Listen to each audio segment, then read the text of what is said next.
Welcome to my YouTube channel career पर नवादा। मैं जयशंकर झा आज आप सबों के लिए बिजनेस स्टडीज़ का अति महत्वपूर्ण वस्तुनिष्ठ प्रश्न लेकर आया हूं, जो कल के एग्ज़ाम के लिए काफ़ी महत्वपूर्ण है। एग्ज़ाम में जाने से पहले इन सभी प्रश्नों को आप बारीकी से देख लें, याद कर लें, ताकि आपको कल के एग्ज़ाम के लिए किसी भी तरह का परेशानी का सामना ना करना पड़े। यह सभी प्रश्न कल के परीक्षा के लिए महत्वपूर्ण है। अगर आप यह सभी प्रश्न एक एक करके देख लेते हैं तो कल आपको 50 में से 50 लाने से कोई नहीं रोक सकता है। इसमें सारे बुक के जितने भी महत्वपूर्ण प्रश्न हैं सबको सम्मिलित किया गया है, या ये कहिए जो इस क्वेश्चन में बुक के कोई भी क्वेश्चन को छोड़ा ही नहीं गया है, और क्वेश्चन भी ज़्यादा नहीं है। 130-150 के आसपास वस्तुनिष्ठ प्रश्न होगा, जो काफ़ी महत्वपूर्ण है कल के एग्ज़ाम के लिए। तो आइए देखते हैं क्या प्रश्न है, कैसा प्रश्न है जो कल आपको लोगों के लिए मददगार साबित होगा। अगर आपको हमारा यह प्रयास अच्छा लगे तो वीडियो को लाइक करना नहीं भूलिएगा। चैनल को सब्सक्राइब यदि नहीं किए हैं तो सब्सक्राइब कर लीजिएगा, और अपने फ्रेंड्स के बीच शेयर भी कर दीजिएगा, ताकि उन लोगों को भी कुछ न कुछ मदद मिल जाए। आइए तो देखते हैं, वीडियो को स्किप मत कीजिएगा और एक एक करके लास्ट तक देखिएगा, क्योंकि लास्ट में कुछ इम्पोर्टेंट बातों का उल्लेख किया गया है जो आपके एग्ज़ाम के पॉइंट ऑफ व्यू से वो काफ़ी अच्छा होगा। तो आइए देखते हैं क्या सब प्रश्न है। तो आइए देखते हैं प्रश्नों को। पहला जो चैप्टर है वो है प्रबंध की प्रकृति एवं महत्व। प्रबंध की प्रकृति एवं महत्व, nature and significance of management. इसका पहला प्रश्न है प्रबंध है, तो प्रबंध कला और विज्ञान दोनों है। तो अगर क्वेश्चन पूछा जाएगा प्रबंध है, ऑप्शन में देगा कला, दूसरा में रहेगा विज्ञान, तीसरा में रहेगा दोनों, चौथा में रहेगा इनमें से कोई नहीं। तो इसका राइट आंसर होगा कला और विज्ञान दोनों, इसका सही आंसर। अगला प्रश्न है प्रबंध का उद्देश्य नहीं है, तो प्रबंध का उद्देश्य नहीं है, तो इसका राइट आंसर होगा नीति निर्धारण करना। इसका आंसर होगा नीति निर्धारण करना। नीति निर्धारण करना प्रबंध का उद्देश्य नहीं है। अगला प्रश्न है तीसरा, नीति निर्धारण करना कार्य है, तो नीति निर्धारण करना उच्च स्तरीय प्रबंध का कार्य है। चौथा प्रश्न है प्रबंध एक पेशा है। प्रबंध एक पेशा है, यह कथन किनका है, तो यह कथन अमेरिकन प्रबंध एसोसिएशन ने दिया था, जो प्रबंध एक पेशा है। चौथा अगला प्रश्न है प्रबंध व्यक्तियों का विकास है, न कि वस्तुओं का निर्देशन, यह कथन किनका है, तो यह कथन है लॉरेंस ए एप्पले का। जितने भी प्रश्न इसमें बताया गया है सभी के सभी अति महत्वपूर्ण प्रश्न है, इसको देख लें। इसमें मैं कोई भी ऑप्शन नहीं दिया हूं ताकि कम समय में आपको ज़्यादा तैयारी हो जाए, इसीलिए ध्यान से देखिएगा। छठा प्रश्न है किसी भी देश के विकास में सबसे अधिक आवश्यकता है, तो किसी भी देश के विकास में सबसे अधिक जो आवश्यक चीज है वो है कुशल प्रबंध का, इसका राइट आंसर होगा। अगला प्रश्न है प्रबंध का सार है, तो समन्वय को प्रबंध का सार कहा जाता है। अगला प्रश्न है जॉर्ज आर्टेरी के अनुसार प्रबंध के कार्य हैं, तो जॉर्ज आर्टेरी ने प्रबंध के 4 कार्य बताए हैं। ऐसे प्रबंध के 5 कार्य होते हैं, नियोजन, संगठन, निर्देशन, नियुक्तिकरण और नियंत्रण। लेकिन जॉर्ज आर्टेरी के अनुसार जब पूछा जाएगा जो प्रबंध के कितने कार्य हैं, तो उसका राइट आंसर होगा 4। अगला प्रश्न है समन्वय है, तो समन्वय आवश्यक है। समन्वय है आवश्यक।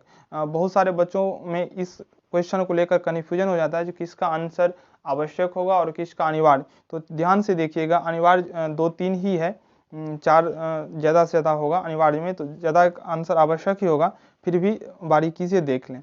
समन्वय है तो आवश्यक। अगला प्रश्न है कुंटज एवं ओडोनेल के अनुसार प्रबंध के कार्य हैं, तो कुंटज एवं ओडोनेल ने प्रबंध के 5 कार्य बताए हैं। कुंटज एवं ओडोनेल के अनुसार प्रबंध के 5 कार्य हैं। अगला प्रश्न है प्रबंध की प्रकृति है, तो प्रबंध की प्रकृति जन्मजात और अर्जित प्रतिभा दोनों के रूप में है। प्रबंध की प्रकृति जन्मजात तथा अर्जित प्रतिभा दोनों के रूप में। अगला प्रश्न है प्रबंध कला है, तो प्रबंध कला है स्वयं काम करने तथा दूसरों से काम करवाने की। तो प्रबंध कला है स्वयं काम करने तथा दूसरों से काम करवाने की। अगला प्रश्न भारत में प्रबंध है, तो भारत में प्रबंध आवश्यक है। तो ये रहा पहला चैप्टर का महत्वपूर्ण प्रश्न। अब आइए देखते हैं दूसरे चैप्टर का महत्वपूर्ण प्रश्न को। दूसरा चैप्टर है प्रबंध के सिद्धांत। दूसरा चैप्टर है प्रबंध के सिद्धांत, principles of management. Principle of management प्रबंध का प्रबंध के सिद्धांत, आइए तो देखते हैं। तो पहला क्वेश्चन है, वैज्ञानिक प्रबंध के पिता हैं। तो वैज्ञानिक प्रबंध के पिता F.W. टेलर को कहा जाता है। F.W. टेलर को वैज्ञानिक प्रबंध के पिता कहा जाता है। इनका जन्म 1856 ईस्वी में हुआ था और मृत्यु 1915 ईस्वी में। 1856 में इनका जन्म हुआ था और 1915 में इनका मृत्यु हो गया था। इनका जन्म फिलाडेल्फिया अमेरिका में हुआ था। कभी कभी क्वेश्चन में पूछ दिया जाता है F.W. टेलर का जन्म कहाँ हुआ था, तो F.W. टेलर का जन्म अमेरिका में हुआ था, फिलाडेल्फिया में। आइए देखते हैं अगला प्रश्न। अगला प्रश्न है, प्रशासनिक प्रबंध के पिता हैं। तो प्रशासनिक प्रबंध के पिता कहा जाता है हेनरी फेयल को। प्रशासनिक प्रबंध के पिता कहा जाता है हेनरी फेयल को।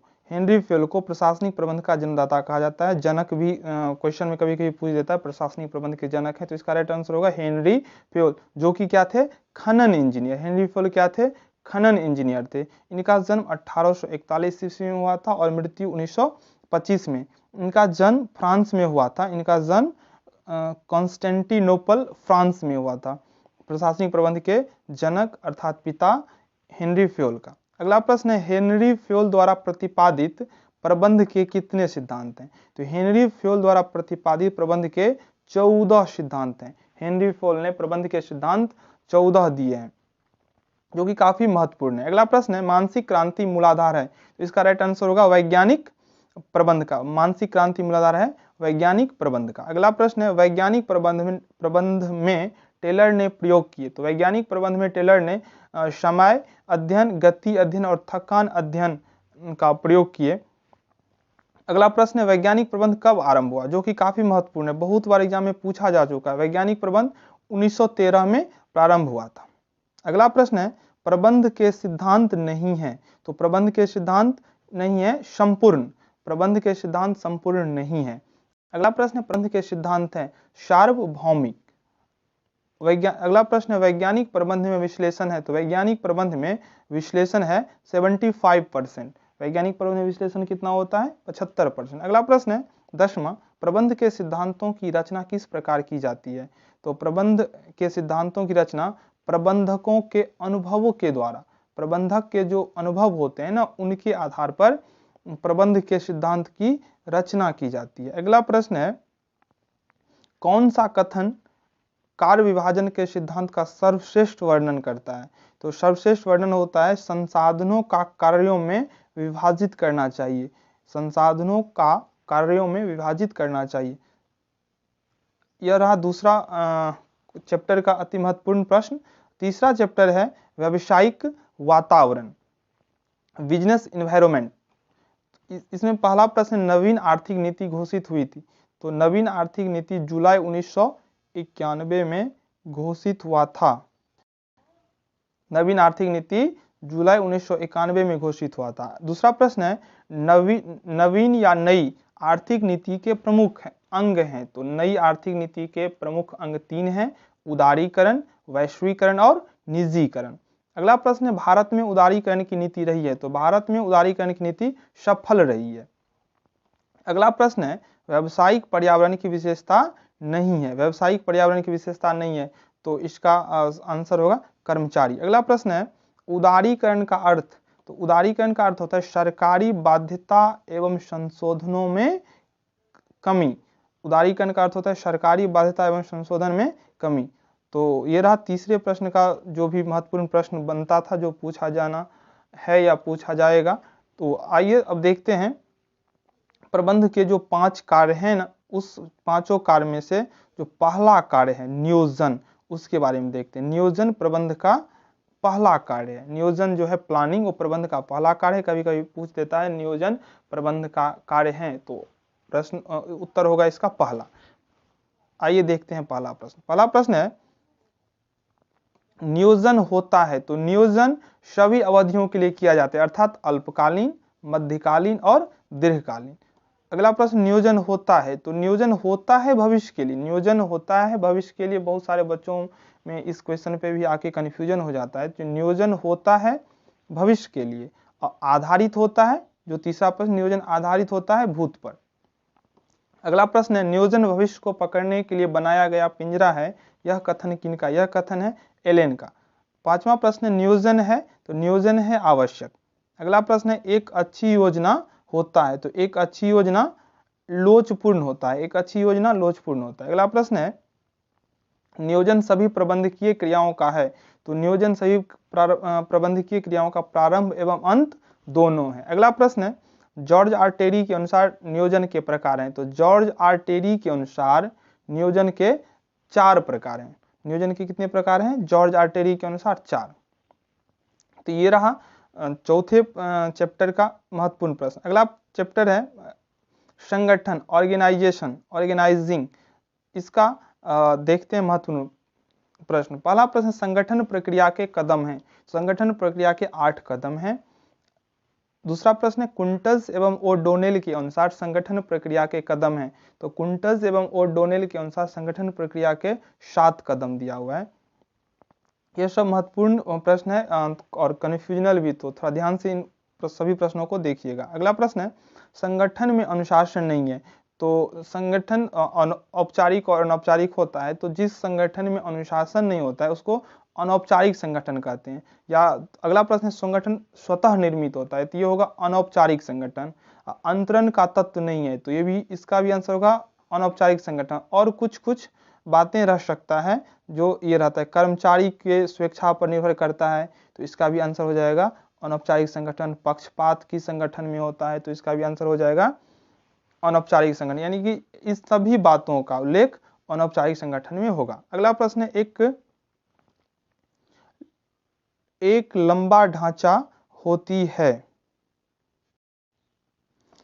प्रश्न है एक लंबा ढांचा होती है, तो आंसर तो इसमें नहीं लिखा हुआ है, लेकिन इसका आंसर होगा प्रबंध की सिकड़ी हुई श्रृंखला।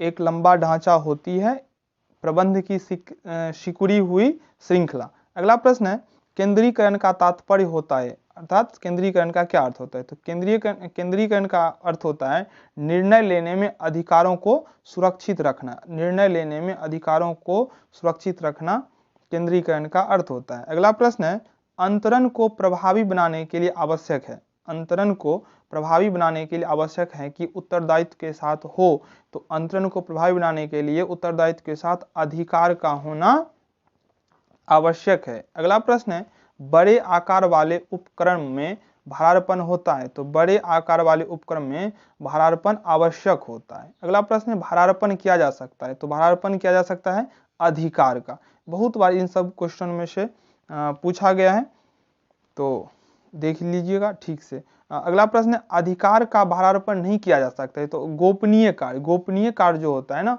वो हम किसी को ट्रांसफर नहीं कर सकते हैं।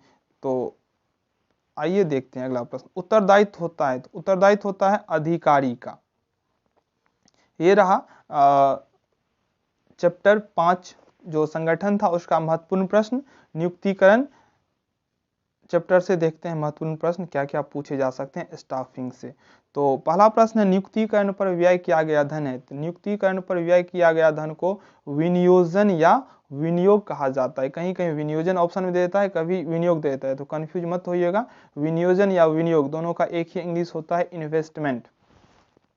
जहां इन्वेस्टमेंट होगा वही राइट आंसर होगा। अगला प्रश्न है कर्मचारियों का प्रशिक्षण है, तो कर्मचारियों का प्रशिक्षण आवश्यक है। अगला प्रश्न है संगठन के जीवन में भर्ती होती है, संगठन के जीवन में भर्ती निरंतर होता है, लगातार होता ही रहता है। अगला प्रश्न है विकास का उद्देश्य है, तो विकास का उद्देश्य है योग्यता में वृद्धि, श्रेष्ठ निष्पादन और पदोन्नति का अवसर। ये रहा प्रश्न, ये सभी प्रश्न नियुक्तिकरण चैप्टर से महत्वपूर्ण है जो यहाँ उल्लेख किया गया। अगला चैप्टर है निर्देशन, अगला चैप्टर है निर्देशन अर्थात डायरेक्टिंग।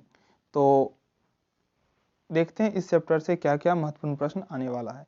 तो पहला प्रश्न निर्देशन के प्रमुख तत्व हैं, तो निर्देशन के प्रमुख तत्व 4 हैं। अगला प्रश्न निर्देशन की प्रबंध के किस स्तर पर आवश्यकता होती है, तो निर्देशन के आवश्यकता प्रबंध के सभी स्तरों पर होता है, अर्थात निम्न स्तर, मध्य स्तर और उच्च स्तर। प्रबंध के 3 स्तर होते हैं, उच्च, मध्य और निम्न। तीनों स्तरों पर निर्देशन के प्रबंध की आवश्यकता, प्रबंध में निर्देशन की आवश्यकता होती है। अगला प्रश्न है निर्देशन के तत्व हैं, तो निर्देशन के तत्व हैं पर्यवेक्षण, नेतृत्व और अभिप्रेरण, ये सभी निर्देशन के तत्व हैं। अगला प्रश्न निर्देशन का पहलू नहीं है, तो इसका राइट आंसर होगा सैद्धांतिक। अगला प्रश्न है पर्यवेक्षण है तो पर्यवेक्षण आवश्यक है।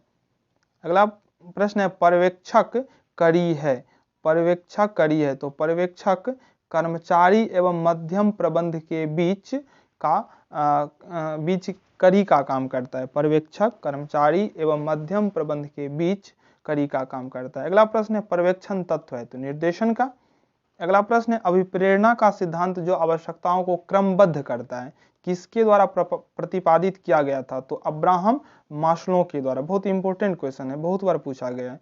अभिप्रेरणा का सिद्धांत जो आवश्यकताओं को क्रमबद्ध करता है किसके द्वारा प्रतिपादित किया गया था, तो अब्राहम मास्लो इसका राइट आंसर होगा। अगला प्रश्न अंगुरीलता है अनौपचारिक संप्रेषण, अंगुरीलता अनौपचारिक संप्रेषण। अगला प्रश्न नारायण मूर्ति द्वारा या प्रवर्तक सॉफ्टवेयर कंपनी है तो इसका राइट आंसर इन्फोसिस। अगला प्रश्न है अब्राहम मास्लो की आवश्यकता सीढ़ी में सबसे उच्च आवश्यकता स्तर है तो इसका राइट आंसर होगा आत्मसंतुष्टि की आवश्यकता। आत्मसंतुष्टि की आवश्यकता अब्राहम मास्लो की आवश्यकता सीढ़ी में सबसे उच्च स्तर पर है, उच्च आवश्यक स्तर है। अगला प्रश्न है संदेश वाहन के प्रकार, तो संदेश वाहन के प्रकार 3 होते हैं, लिखित, मौखिक और औपचारिक। अगला प्रश्न है संदेश वाहन के न्यूनतम पक्षकार होते हैं, तो संदेश वाहन में न्यूनतम पक्षकार 2 होते हैं, 2 से कम में संदेश वाहन हो ही नहीं सकता है। अगला प्रश्न है संदेश वाहन जाल के प्रकार होते हैं, संदेश वाहन जाल के प्रकार 4 होते हैं। अगला प्रश्न है संदेश वाहन प्रक्रिया के कदम या तत्व होते हैं, तो 8 इसका राइट आंसर होगा। अगला प्रश्न है प्रभावी संदेश वाहन के लिए आवश्यक है, तो प्रभावी संदेश वाहन के लिए आवश्यक है स्पष्टता हो, शिष्टता हो, निरंतरता हो और शालीनता हो। इन सभी बातों का होना जरूरी है किसके लिए, प्रभावी संदेश वाहन के लिए। प्रबंधक होता है तो प्रबंधक नेता होता है। अगला प्रश्न है नेतृत्व है तो नेतृत्व आवश्यक है। अगला प्रश्न नेता में होता है तो नेता में होता है निपुणता, दूरदर्शिता और आत्मविश्वास। अगला प्रश्न है तो निर्देशन चैप्टर से जो महत्वपूर्ण प्रश्न हो सकता है उसका उल्लेख हुआ। अब देखते हैं नियंत्रण, कंट्रोलिंग। प्रबंधकीय नियंत्रण क्रिया किया जाता है, तो प्रबंधकीय नियंत्रण क्रिया किया जाता है निम्न, मध्यम और उच्च स्तर के प्रबंधक के द्वारा। अगला प्रश्न है नियंत्रण प्रबंधकीय कार्य है तो अनिवार्य, इसका राइट आंसर होगा नियंत्रण जो है प्रबंध का अनिवार्य कार्य है। अगला प्रश्न है नियंत्रण प्रबंध का कार्य है तो अंतिम, नियंत्रण प्रबंध का अंतिम कार्य है। 5 काम में नियोजन प्रथम और नियंत्रण अंतिम कार्य। अगला प्रश्न है प्रभावी नियंत्रण है तो प्रभावी नियंत्रण गत्यात्मक होता है। अगला प्रश्न नियंत्रण का प्रबंध का पहलू है तो नियंत्रण प्रबंध का व्यवहारिक पहलू है, बहुत बार यह क्वेश्चन पूछा गया है। अगला प्रश्न नियंत्रण संबंधित है तो नियंत्रण संबंधित है परिणाम से। अगला प्रश्न है नियंत्रण का कर्मचारी करते हैं तो नियंत्रण का कर्मचारी विरोध करते हैं। नियंत्रण चैप्टर जो है काफी महत्वपूर्ण है, इसका ऑब्जेक्टिव और सब्जेक्टिव से बहुत ज्यादा क्वेश्चन रहने वाला है, तो इन चैप्टर को थोड़ा ध्यान से देखना है। नियंत्रण क्रिया है तो नियंत्रण क्रिया महंगी है। अगला प्रश्न है बजट होते हैं तो बजट 4 प्रकार के होते हैं। अगला प्रश्न है नियंत्रण डैश देखने वाली क्रिया है तो नियंत्रण आगे देखने वाली प्रक्रिया है। अगला प्रश्न नियंत्रण डैश प्रक्रिया है तो सतत, नियंत्रण हमेशा होता रहता है। तो ये सभी प्रश्न नियंत्रण चैप्टर से महत्वपूर्ण हैं, आप लोग स्क्रीनशॉट लेकर भी रख सकते हैं ताकि दोबारा देख सकें, लेकिन निश्चित रूप से सभी क्वेश्चन को ध्यान से देख लें। और अगर आपको अच्छा लगा हो तो लाइक ज़रूर करें और शेयर कर दें अपने सभी फ्रेंड्सों के बीच, उनको भी थोड़ा हेल्प मिल जाए। और चैनल को सब्सक्राइब नहीं किए हैं तो सब्सक्राइब भी कर लें। और कैसा लगा आपको यह कमेंट के माध्यम से ज़रूर बतावें। 9th चैप्टर है वित्तीय प्रबंध, फाइनेंशियल मैनेजमेंट। तो यह चैप्टर भी काफी महत्वपूर्ण है, थोड़ा ध्यान से देखिएगा। पहला क्वेश्चन है इस चैप्टर से वित्तीय प्रबंध के मुख्य कार्य हैं, तो वित्तीय प्रबंध के मुख्य कार्य हैं वित्तीय नियोजन, कोषों को प्राप्त करना और शुद्ध लाभ का आवंटन। यह सब तीनों कार्य वित्तीय प्रबंध के मुख्य कार्य हैं। जितने भी प्रश्न में ये सभी आंसर होगा ना, 99% ये सभी ही उसका उत्तर होगा, लेकिन उत्तर देने से पहले कम से कम 2 ऑप्शनों को तो जान ही लें, जो 2 ऑप्शन कम से कम सही हो। हालांकि 99% ये सभी का आंसर जिस ऑप्शन का में रहेगा वही आंसर उसका होगा। दूसरा प्रश्न है वित्तीय प्रबंध की आधुनिक विचारधारा है। तो वित्तीय प्रबंध की आधुनिक विचारधारा है कोषों को प्राप्त करना और कोषों का उपयोग करना। वित्तीय प्रबंध के मुख्य कार्य है वित्तीय नियोजन, कोषों को प्राप्त करना और शुद्ध लाभ का आवंटन। लेकिन आधुनिक विचारधारा में वित्तीय प्रबंध के 2 ही कार्य को माना गया, कोषों को प्राप्त करना और कोषों का उपयोग करना। तीसरा प्रश्न है वित्तीय प्रबंधक निर्णय लेता है। तो वित्तीय प्रबंधक निर्णय लेता है वित्तीय विनियोग और लाभांश। वित्तीय विनियोग और लाभांश तीनों का निर्णय वित्तीय प्रबंधक लेता है। अगला प्रश्न है वित्तीय प्रबंध है। तो वित्तीय प्रबंध कला और विज्ञान दोनों है। अगला प्रश्न है सुदृढ़ वित्तीय नियोजन की विशेषताएं। जो सुदृढ़ वित्तीय नियोजन होगा उसका विशेषता होगा सरलता, तरलता और मितव्ययिता। जो सुदृढ़ वित्तीय नियोजन होगा उसका विशेषता होगा सरलता, तरलता और मितव्ययिता। अगला प्रश्न है कार्यशील पूंजी का स्रोत है। तो कार्यशील पूंजी का स्रोत देनदार, बैंक अधिविकर्ष, रोकड़ विक्रय, ये कार्यशील पूंजी का स्रोत होता है। और अगला प्रश्न है अस्थायी पूंजी की आवश्यकता होती है। तो अस्थायी पूंजी की आवश्यकता अस्थायी संपत्ति खरीदने के लिए होता है। अस्थायी पूंजी की आवश्यकता अस्थायी संपत्ति खरीदने के लिए होता है। अगला प्रश्न है संयुक्त पूंजी वाली कंपनी के लिए लाभांश देना है। तो संयुक्त पूंजी वाली कंपनी के लिए लाभांश देना ऐच्छिक है। अगला प्रश्न है बोनस निर्णय के निर्धारक हैं। तो बोनस निर्णय के निर्धारक हैं लाभों की मात्रा, कोषों की तरलता और कंपनी की आयु। यानी कि बोनस निर्णय के निर्धारक में 3 बातें महत्वपूर्ण होता है, लाभों की मात्रा, कोषों की तरलता और कंपनी की आयु। अगला प्रश्न है वित्त का सबसे सस्ता स्रोत है। तो वित्त का सबसे सस्ता स्रोत है प्रतिधारित उपार्जन। अगला प्रश्न है जो इस चैप्टर के आखिरी प्रश्न है पितृसुलभ उच्च विकसित कंपनियां पसंद करती है कम लाभांश देना। आइए देखते हैं नेक्स्ट चैप्टर क्या है। नेक्स्ट चैप्टर है वित्तीय बाजार, फाइनेंशियल मार्केट। इसका पहला प्रश्न है मुद्रा बाजार व्यवहार करता है। मुद्रा बाजार अल्पकालीन कोष में व्यवहार करता है और पूंजी बाजार दीर्घकालीन कोष में व्यवहार करता है। बहुत ही इंपॉर्टेंट प्रश्न है ये सब, इससे बाहर कुछ भी नहीं पूछेगा। अगर आप सभी प्रश्नों को याद कर लेते हैं तो आपसे एक भी प्रश्न नहीं छूटेगा, 50 में 50 आपको आएगा। अगला प्रश्न तरलता का निर्माण करता है। तरलता का निर्माण करता है गौण बाजार। अगला प्रश्न नवीन निर्गमित अंशों में व्यवहार करता है। तो नवीन निर्गमित अंशों में व्यवहार करता है प्राथमिक बाजार। अगला प्रश्न है वैधानिक रूप से सेबी की स्थापना हुई थी। तो वैधानिक रूप से सेबी की स्थापना 1992 ईस्वी में हुआ था। अगला प्रश्न है भारत में स्कंद विपणियों का भविष्य है। तो स्कंद विपणियों का भविष्य उज्ज्वल है। भारत में स्कंद विपणियों का भविष्य उज्ज्वल है। अगला प्रश्न है सेबी का मुख्य कार्यालय है। तो सेबी का मुख्य कार्यालय जो है मेन ब्रांच वो मुंबई में है। अगला प्रश्न है विश्व में सबसे पहले स्कंद विपणि की स्थापना हुई थी। तो विश्व में सबसे पहले स्कंद विपणि की स्थापना लंदन में हुई थी, लंदन में। अगला प्रश्न है भारत में सबसे पहले स्कंद विपणि की स्थापना कब हुई थी। तो 1887 ईस्वी में भारत में सबसे पहले स्कंद विपणि की स्थापना 1887 में हुआ था। अगला प्रश्न है वाणिज्यिक विपत्र लिखा जाता है। तो वाणिज्यिक विपत्र विक्रेता के द्वारा लिखा जाता है। वाणिज्यिक विपत्र विक्रेता के द्वारा लिखा जाता है। अगला प्रश्न है वाणिज्यिक पत्र की अधिकतम अवधि होती है। तो 12 महीना। यह पत्र 12 महीना के लिए लिखा जाता है, 1 साल के अंदर। अगला प्रश्न है भारत में कुल स्टॉक एक्सचेंज की संख्या है। तो भारत में कुल स्टॉक एक्सचेंज की संख्या 21, 2004 में अगर पूछेगा तो 24। अगला प्रश्न है राष्ट्रीय शेयर बाजार का निपटाना चक्र है T+2। राष्ट्रीय शेयर बाजार का निपटाना चक्र T+2 है। अगला प्रश्न है OTCEI। OTCEI का प्रारंभ किस तर्ज पर हुआ। तो NSDL। OTCEI का प्रारंभ NSDL तर्ज पर हुआ था। रेपो है पुनर्खरीद समझौता। रेपो पुनर्खरीद समझौता है। अगला प्रश्न चैप्टर है मार्केटिंग, विपणन मार्केटिंग। देखते हैं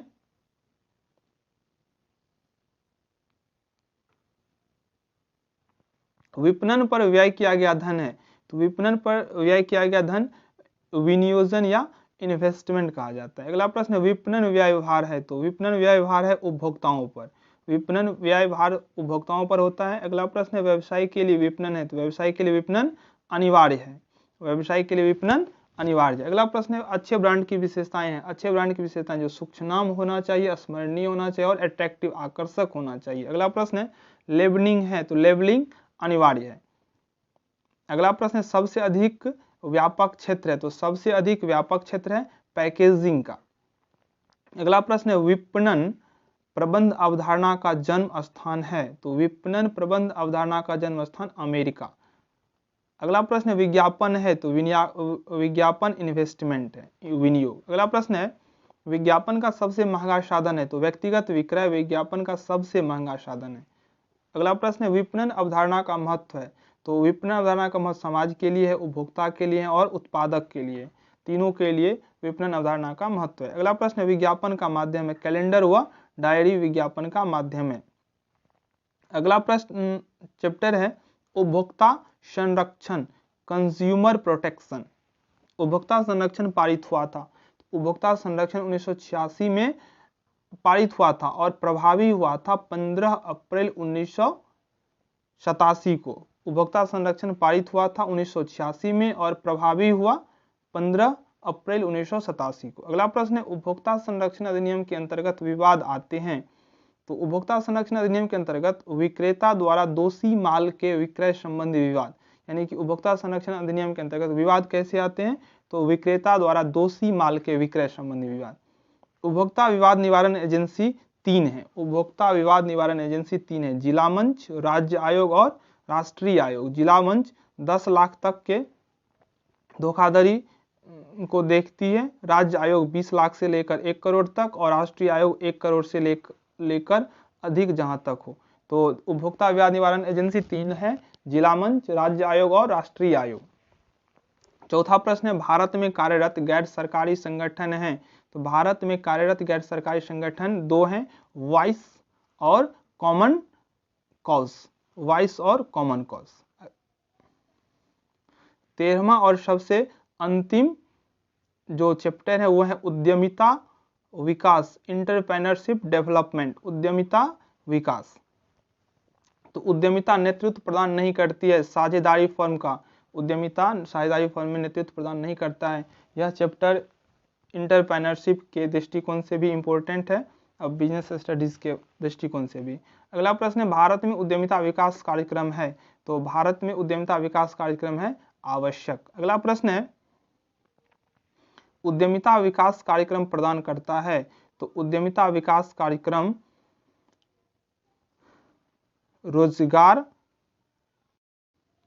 रोजगार और शिक्षण एवं प्रशिक्षण भी होगा और उद्यमी कौशल में वृद्धि भी होगा। तो उद्यमिता विकास कार्यक्रम आवश्यक है और उद्यमिता विकास कार्यक्रम प्रदान करता है, तो रोजगार भी होगा और शिक्षण एवं प्रशिक्षण भी होगा और उद्यमी कौशल में वृद्धि, तीनों इसका आंसर होगा। अगला प्रश्न है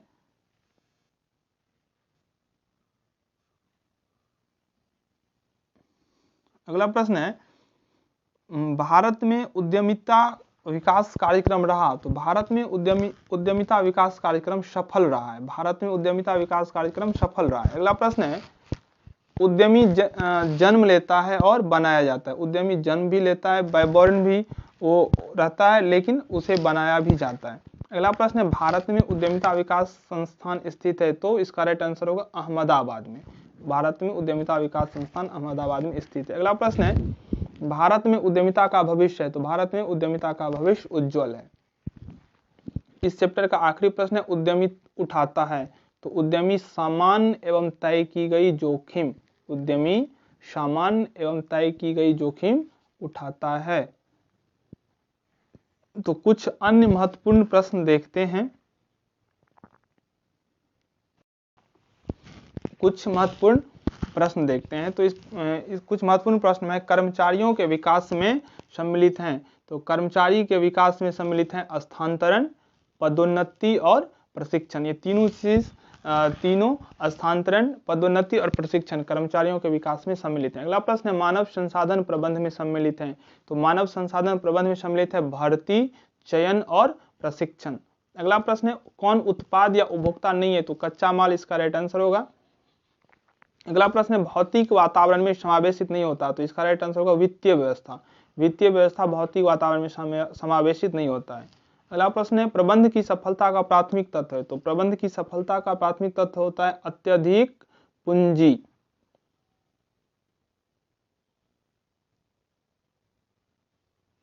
अगला प्रश्न है सेबी की स्थापना कब हुई? तो सेबी की स्थापना इसमें लिखा हुआ है 1992 अप्रैल 12 अप्रैल 1992। ये वैधानिक रूप से हुआ था। और वैसे अगर पूछेगा सीधे तो इसका राइट आंसर होगा 1988। 1988 में सेबी की स्थापना हुआ था। और वैधानिक रूप से जब बात किया क्वेश्चन मिलेगा वैधानिक रूप से तो उसका राइट आंसर होगा 1992। अगला प्रश्न है स्थिर पूंजी की आवश्यकता होती है। तो स्थिर पूंजी की आवश्यकता दीर्घकाल के लिए होता है, अस्थायी संपत्ति खरीदने के लिए होता है। 8वां प्रश्न संचार होता है। तो संचार दो तरफा होता है, कम से कम 2 आदमी की आवश्यकता होता ही है। तो इसलिए संचार दो तरफा प्रक्रिया। अगला प्रश्न है ग्रेप वाइन है। तो ग्रेप वाइन है अनौपचारिक संचार। 10वां प्रश्न है व्यवसाय का आर्थिक वातावरण प्रभावित होता है। तो व्यवसाय का आर्थिक वातावरण आर्थिक प्रणाली, आर्थिक नीति और आर्थिक विकास से प्रभावित होता है। तो अगला प्रश्न है संगठन प्रक्रिया में निहित है। संगठन प्रक्रिया में कार्य का विभाजन, कार्य का समूहीकरण और कार्य सौंपना, ये तीनों शामिल होता है। 12वां प्रश्न है अष्टकंद विपणी डैश की हित की सुरक्षा करती है। तो अष्टकंद विपणी निवेशकों की हित की सुरक्षा करता है। तो अष्टकंद विपणी निवेशकों की हित की सुरक्षा करता है। तो ये रहा सभी चैप्टरों से महत्वपूर्ण प्रश्न। पहला चैप्टर प्रबंध की प्रकृति एवं महत्व से ये क्वेश्चन काफ़ी महत्वपूर्ण है। आप लोग देख लें और अगर लगे तो स्क्रीनशॉट भी ले सकते हैं। अच्छा लगा हो तो लाइक, शेयर, सब्सक्राइब करें और कैसा लगा आप कमेंट के माध्यम से हमें ज़रूर बताएं। धन्यवाद।